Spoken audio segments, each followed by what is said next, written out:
Mizmor LeDavid, Adonai roi lo echsar. Bino deshe yarbitzeini, al mei menuchot, yenahalini nafshi yeshovei. Yancheni v'maglei tzedek leman shemo. Gam ki elech begeit samavet lo irara, ki ata imadi. Shiftecha umishantecha hema yenachamuni. Taroch lefanai shulchan eged sorerai. Dishanta Vashem en Roshi kosi rivaya. Achtov achesed yirdefuni kol yemei chayai. Veshavti beveit Adonai leorech yamim. A Psalm of David. Adonai, God is my shepherd, I shall not want.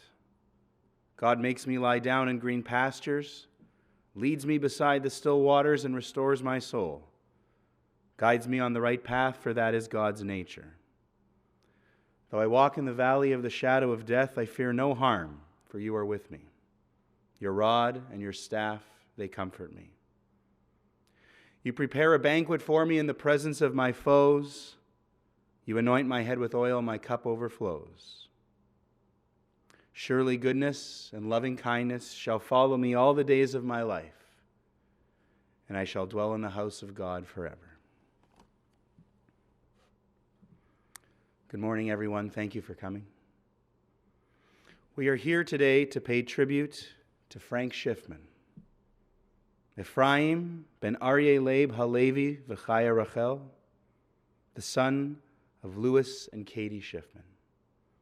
Husband, father, Zeta, brother, uncle, and friend.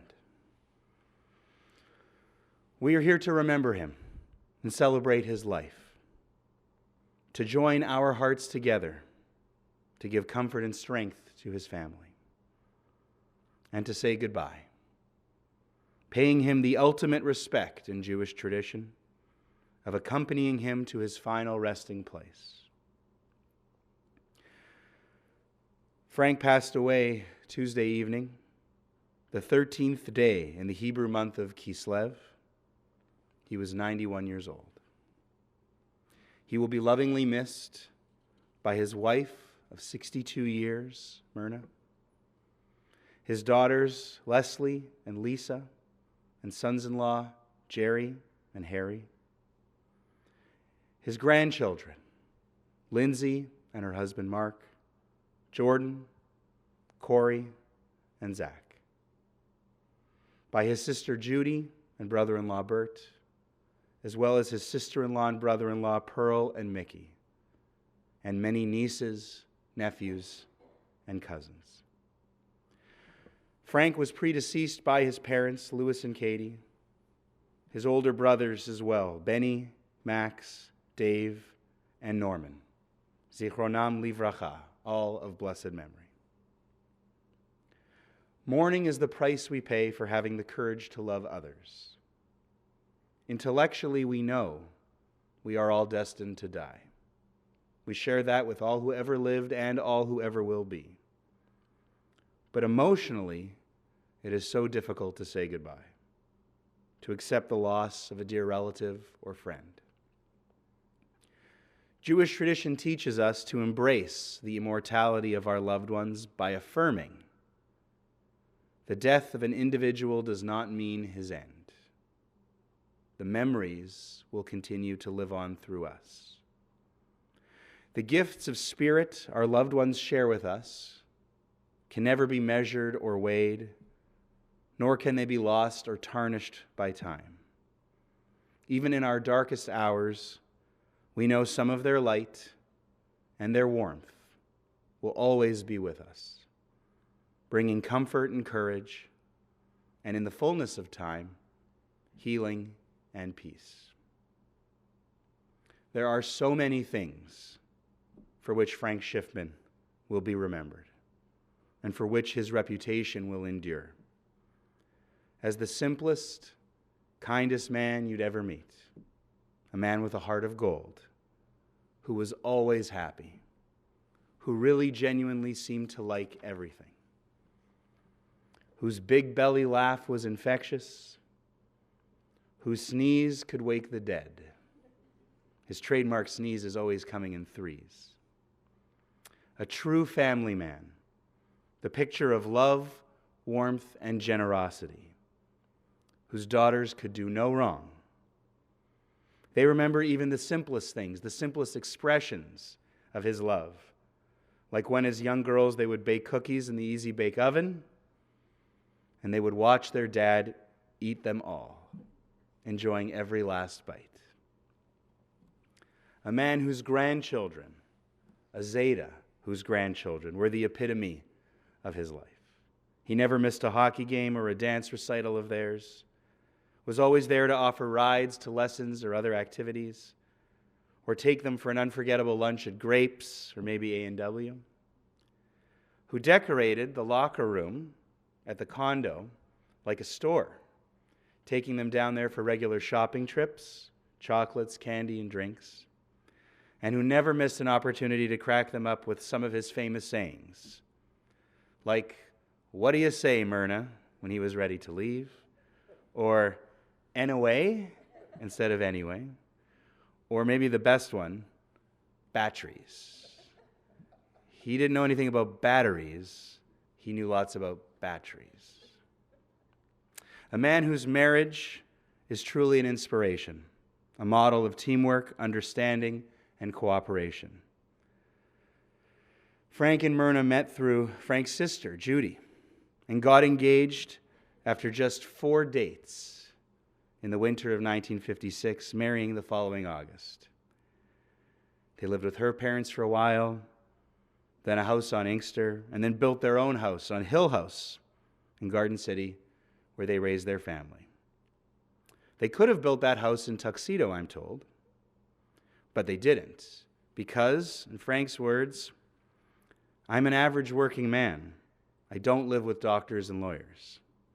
This was, of course, until one day, sitting on the porch, Myrna went house by house, down Hill House, and pointed out that all of their neighbors were doctors and lawyers. From the stories I've been privileged to hear this week, I get the sense that this banter back and forth between Frank and Myrna was something truly special. Maybe my favorite story is the story of how she finally convinced him to move out of their house 31 years later and go south to the condo at 200 Tuxedo. After finally convincing him the finances were in order and that they were running out of time, he agreed to go and see the condo. And she knew where to start the tour, the special room that had been converted into a den. One look inside, and Frank said, "I could be happy here." And he was. Frank will be remembered for his other loves, too. Hawaii, his favorite place, where they spent 40 winters, starting with a couple of weeks, eventually growing to vacations of 4 months, and where they made so many memories on multiple trips with their kids and their grandkids. Cars, always leasing his cars 3 years at a time, and always keeping them impeccably clean, pristine, in fact. Curling and bowling, the Blue Bombers, crossword puzzles, and cereal. In fact, his love of cereal was quite legendary. reflecting, I believe, a young soul, a kid at heart, because he would regularly mix 3 different flavors of cereal together in the same bowl at the same time. And we don't want to forget the time he got word that there was possibly going to be a strike at the Honey Nut Cheerios factory. So he headed down to Costco and stocked up on boxes and boxes and boxes, just in case. He'll also be remembered as someone who was hardworking and great with people. Probably why he was such a successful salesman. Whether it was selling insurance or working in a box factory when he was younger, or his over 30-year career in commercial refrigeration, or when after retiring, he went back to work and joined Myrna in the vending machine business for another dozen years or so. His work ethic developed at a very young age. When Frank, the 5th of 5 brothers, also with a younger sister, growing up on Dufferin, went to St. John's Tech for 10 minutes, as he would say, and then left school to start working to help support his own family. It's the difficult beginning in the story of a truly self-made man. For me, it's an honor to provide this introduction and these reflections on Frank's life. But I would now like to turn things over to Frank's son-in-law, Harry, who will share more thoughts and memories, and then to his daughter, Leslie, who will offer the hesped, the eulogy, in Frank's honor.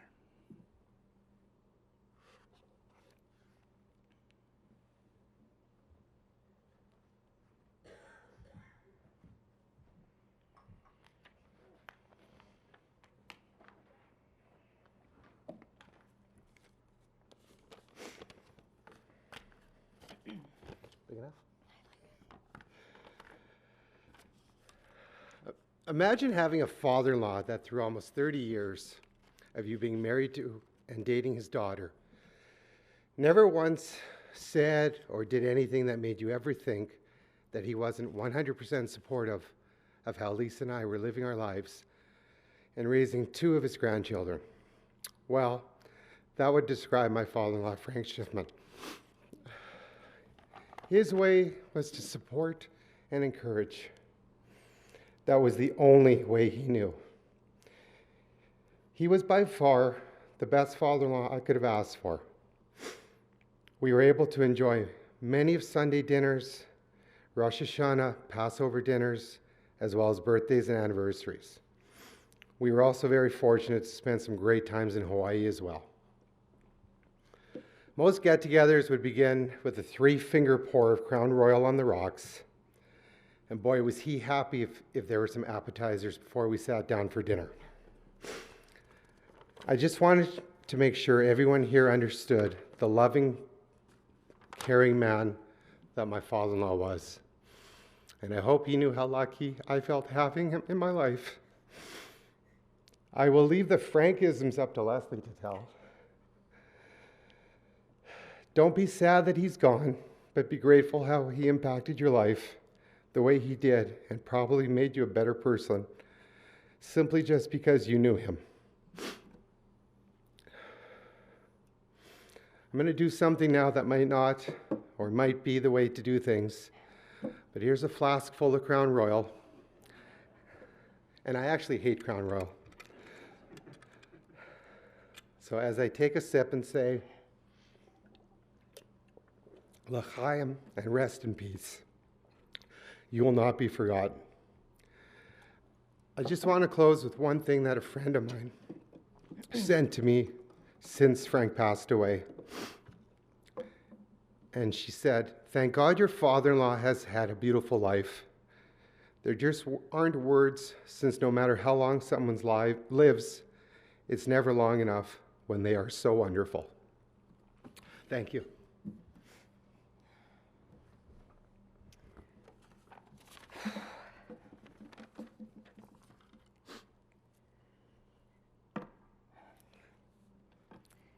Okay, thank you all for coming to honor our father. For those of you who don't know me, I'm Leslie, number 1 daughter, as my dad often referred to me as. I naturally assumed it was because I was the favorite, But when I questioned him one day, I found out it was because I was born first. So I'm speaking to you today on behalf of my whole family. I can't even capture everything that there is to say, but let's just try. Years ago, when I was about 16, a family friend passed away. We went to the funeral, and as we were driving to their home afterwards, my dad said, "Wow, those kids were so strong. That's how I hope you will be when it's my turn." I really wasn't interested in hearing that at that time, but I've always remembered that comment. So here I am today, trying to make that happen. Where do I start? There's so much to talk about, so many stories that I could tell you. He wasn't overly strict when we were growing up, however, did have rules. Never touch the thermostat. Had to keep the perfect temperature and humidity balance. If you were cold, he'd tell you to put a sweater on. If you were hot, open the window. Oops, no, because they were painted shut. He would allow us to drive his car, his pride and joy, whichever one he had least at the time, and kept in impeccable condition. But don't move the mirrors, seat, change the radio station. He was the salesperson extraordinaire, so good at what he did for a living, sold many things over time, but refrigeration and store fixtures were what we grew up with knowing about. He could sell to companies and people before they even knew they needed something. Not necessarily only because of the talent, but the relationships he would build along the way. When he joined our mom in the vending machine business, it was the schmoozing that was the key. He'd fill the machines and sit and chat with people in the lunchroom for hours. So needless to say, when both daughters entered into the sales world, he was just a bit proud. Having said that, we could have done anything and he would have been proud. That's just how he was. He was always supportive of anything we did, said, wanted, or thought. As far as he was concerned, he had the best daughters. And we were always right. And the best sons-in-law, Harry and Jerry, who were so loved, no different than if they were his own sons.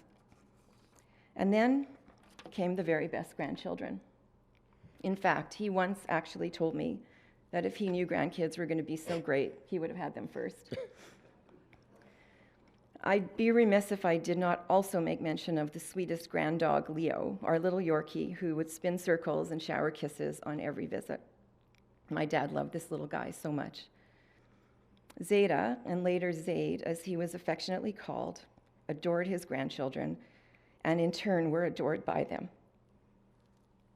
He had a special relationship with each and every one of them.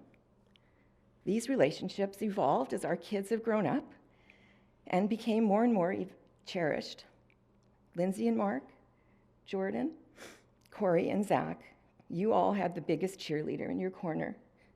And I know you'll all continue to make him proud. Nothing would make him happier than being around a dinner table with all of us at one of our homes, partially because my sister Lisa and I make the best meals. We are a good-sized group and very loud when we're all together, but he was a large part of that volume, whether he was sneezing really loud numerous times, laughing, or telling a story. He could tell a great story and always had one. From back in the day as a kid playing with a stick and a rock, to the business days and more, you could always be entertained. He was a wealth of knowledge, facts from sports, teams, history, and loved to share it all. And a walking GPS. How often I would ask him for directions to places because he knew every street and building location in the city of Winnipeg, it seemed. One of his passions was crossword puzzles, which he always did in ink because he was so sure of himself or just had the nerve. That is the one thing I think he passed down to me because I also do it in ink, but cross things out as I go. My dad loved coming out to our cottage. I actually never thought he would, but after the first visit, he was hooked on the whole process. The drive out and back, the company, friendships, and the quality time we would have there with his glass of Crown Royal. He would also putter around when his eyesight was better, helping Jerry out with getting things done, because he knew I wanted certain things done. And he referred to it as our cottage. Even with the renowned power outages, he was a trooper. He loved being with people, visiting, being a huge part of the conversation. He was humble and proud of being Jewish and took part in my and Jerry's wedding, as well as Lindsay and Mark's, to add that important dimension. I've had many, many messages and comments over the past few days about my dad and thoughts that people had about him. The words that were prevalent and repeated over and over: sweet, gentle, kind, sincere, thoughtful, fun to be with, infectious laugh. He never liked to complain and always saw the positive side of things and the best in people. His needs were simple. As long as he had our mom, his kids, and his grandkids, he was a happy man. As sad as we all are, we know that we are so fortunate to have had him in all of our lives until the wonderful age of 91 and 62 years of marriage. He lived a long, happy life and saw amazing things happen over his years. As proud and full of love as he was for all of us, we mirrored that love and pride in knowing that he was our husband, father, and Zeta. We'd like to thank some of the amazing doctors and nurses that looked after our dad over the last couple of weeks. But mostly, we need and want to thank our mother, who looked after him more and more over the last few months. She was devoted to keeping him at home as long as possible, and that did become more and more difficult. We will always remember what you did for him and love you for it. One last comment. Our dad always had a bit of advice to give that was truly helpful. Last weekend, or maybe the weekend before, we had been sitting at the hospital and I was getting ready to go. I went over and took his hand to say goodbye, and I'll be back tomorrow. He took my hand and kissed it and said, "Listen, sweetheart, stick with it." I'm not really sure what he meant exactly, so now I will have to stick with everything I start, because I promised I would. Thank you very much. You did it.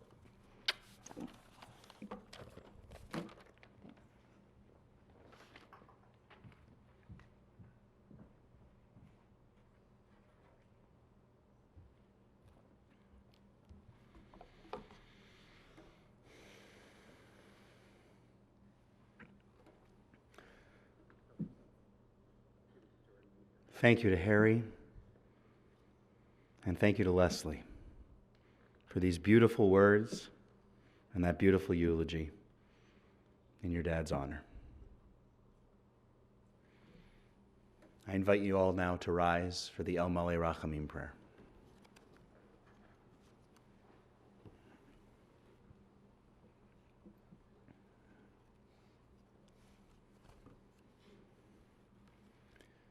El Malei Rachamim Shochein Bamromim Hamsei Menucha Nechona Tachat Kanfei HaShechinah B'malot Kedoshim Uteorim Kizoar Arakia Mazhirim Et Nishmat Ephraim Ben Ari Leib HaLevi V'chaya Rachel She'alach le'olamo Began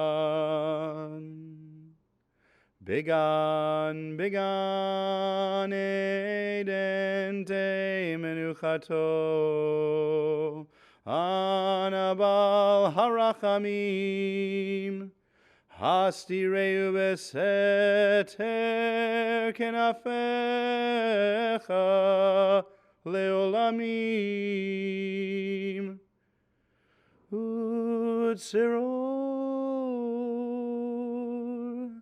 v'tziror achayim et nishmato, Adonai hu nachalato. V'yanuach v'shalom al mishkavo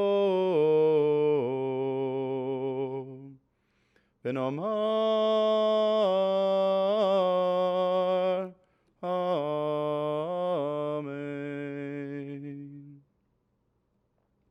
Exalted, compassionate God, grant infinite rest in your sheltering presence among the holy and the pure to the soul of Frank Shiffman, Ephraim, son of Aryeh Leib Halevi, and Chaya Rachel, who has gone to his eternal home. Merciful One, we ask that he find perfect peace in your eternal embrace. May his soul be bound up in the bond of life. May he rest in peace. And let us say, Amen. Please be seated.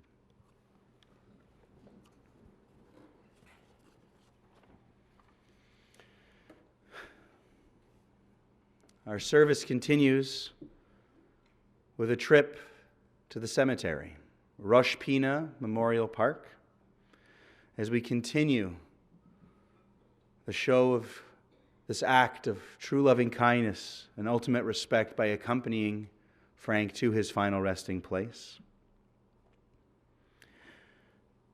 We encourage you to join us and follow us to the cemetery. We'll be traveling in caravan fashion with our four-way flashers on, but we will be stopping for red lights along the way. Again, to the Rosh Pina Memorial Park. After our service at the cemetery is concluded, there will be a meal of consolation as our thoughts as a community turn from honoring and paying tribute to Frank to comforting his loved ones, his family, who have now entered into a period of grief and mourning. The meal of consolation will be held at the condo, 200 Tuxedo, in the common room, which is on the basement level. Keeping with that spirit, the family will be sitting Shiva and receiving visitors who wish to pay their respects, can continue to bring comfort. Shiva will be in two different locations, so please take note. On Sunday, in the afternoon from 2 to 4, and in the evening from 7 to 9, at Lisa and Harry's, which is 91 Coleraine. And then on Monday, also in the afternoon from 2 to 4, and in the evening from 7 to 9, at 200 Tuxedo in the common room. In a moment, I'll invite the family members and the pallbearers to leave by way of the chapel, and then just wait a moment. When we open up the doors at the back of the sanctuary, that's your cue to exit. And we ask you to help us continue a custom, a long-standing custom here at Congregation Shered Zedek, of forming two rows of people leading out of the building, down the steps and onto the driveway. Two rows of friends and family and community through which the pallbearers and the casket will pass. Another very important symbol of caring for Frank and accompanying him to the end. To the family, in conclusion, we offer these words. Hamakom yinachem etchem betoch she'ar avelei Tzion v'Yerushalayim. May you be comforted and consoled among all those in our community who are in mourning or who have ever been in mourning. Again, I thank you all for coming, for paying your respects, for supporting the family. Pallbearers and family members, you're invited to go now. And thank you all again.